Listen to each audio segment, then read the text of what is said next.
3 choses que les fans ont adoré que moi j'ai détesté à la WWE. Le Yes Movement, vous le savez, Daniel Bryan est l'un des plus grands catcheurs de la planète selon certains, pas selon moi. Moi je trouve que c'est le Great Khali, le plus grand catcheur de la planète, parce qu'il est très grand.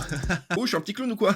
Lorsqu'il était à la WWE et qu'il ne chiait pas sur la compagnie, Daniel Bryan était énormément apprécié par les fans. Et pendant la carrière de Daniel Bryan à la WWE, aux alentours de WrestleMania 30, il y a un mouvement qui s'est lancé qui s'appelait le Yes Movement, le mouvement oui en français, voilà, c'est nul à chier en français. L'underdog qui sortait de nulle part et qui n'avait pas les codes de la WWE, qui n'était pas grand, qui n'avait pas un physique incroyable, qui avait une grosse barbe et des longs cheveux, mais qui réussissait petit à petit à se faire une place jusqu'au sommet et arriver en main event de WrestleMania 30 et gagner le titre suprême dans le main event de WrestleMania 30. J'ai détesté le Yes Movement. Je déteste ces histoires d'underdog qui partent de rien, mais grâce à la foule, grâce aux encouragements, ils y arrivent jusqu'au sommet, ça me fait chier. C'est d'ailleurs pourquoi je vais vous citer un deuxième qui était plus ou moins similaire, je vais vous parler de la Kofi Mania. La Kofi Mania, c'était 5 ans plus tard, lors de WrestleMania 35, l'un des pires WrestleMania de tous les temps. Kofi Kingston était dans le New Day, Kofi Kingston n'avait jamais eu de titre mondial à la WWE, et Kofi Kingston, grâce à la Kofi Mania, a réussi à gagner le titre de la WWE à WrestleMania 35, contre Daniel Bryan d'ailleurs. L'histoire se répète, c'est fou, hein. Même histoire d'underdog, même histoire nulle, chiante, niaise. Je n'ai pas du tout apprécié cette histoire avec Daniel Bryan à la WWE. C'est pour dire, il a perdu quelques mois après contre Brock Lesnar, en quelques secondes qui plus est. J'ai détesté son run de champion, j'ai détesté la Kofi Mania. Ces histoires d'underdog, ça m'emmerde. Et ça a beau être des très bons catcheurs, je ne dis pas le contraire. Daniel Bryan est très bon, Kofi Kingston est très bon. Je n'aime pas du tout ces histoires. Je préfère les heels ou quand il s'agit de face. Je préfère qu'un face gravisse les échelons peu à peu, mais qu'on nous le mette pas à la gueule du jour au lendemain, sorti de nulle part. Je n'aime pas ça. Damien Priest, qui n'est pas un underdog à la WWE. J'ai l'impression que tout le monde apprécie Damien Priest. Et je n'ai jamais aimé Damien Priest. Et j'ai l'impression que je suis l'un des seuls à détester Damien Priest. Voilà. Je n'aime pas ce catcheur. Je m'en branle de l'homme derrière. Je parle du catcheur. Je n'apprécie pas comment Damien Priest a été utilisé. Je trouve que Damien Priest n'a pas le charisme d'un main eventer, d'autant plus qu'il a volé la ceinture à Drew McIntyre. Bouh, le voleur! Je trouve que Damien Priest est bien meilleur en mid-card ou que Damien Priest était bien meilleur à NXT. Mais son run de champion World Heavyweight était mauvais, hein, était l'un des pires runs de champion après celui de Jey Uso quand même. C'était pas divertissant, c'était chiant. Je n'aime pas ses tenues en lycra, je n'aime pas ses traits, je n'aime pas son faux accent latino et sa fausse voix grave pour nous faire peur. Je n'aime pas Damien Priest. Mais pourtant, je respecte l'homme. Pensez pas à dire dans les commentaires, oh là là, mais tu es un gros rageux, Pierre Luc, oh là là, je n'aime pas tes vidéos, de toute façon, je préfère Nico TV. Quand je parle d'un catcheur, je dis tout le temps que je parle de ce que je vois à l'écran et que je parle toujours de mes goûts personnels, hein. J'ai beau être très égocentrique, je ne dis pas que mes goûts personnels doivent être les goûts de tout le monde. N'hésitez pas à me dire en commentaire des choses que vous avez détestées mais que tout le monde a adoré ou l'inverse. N'hésitez pas à vous abonner à mon TikTok mais aussi à tous mes autres réseaux sociaux, je suis partout sauf sur Facebook. Merci à tous, à la prochaine, c'était Pierre Luc, ne me chiez pas dessus dans les commentaires et vive le catch.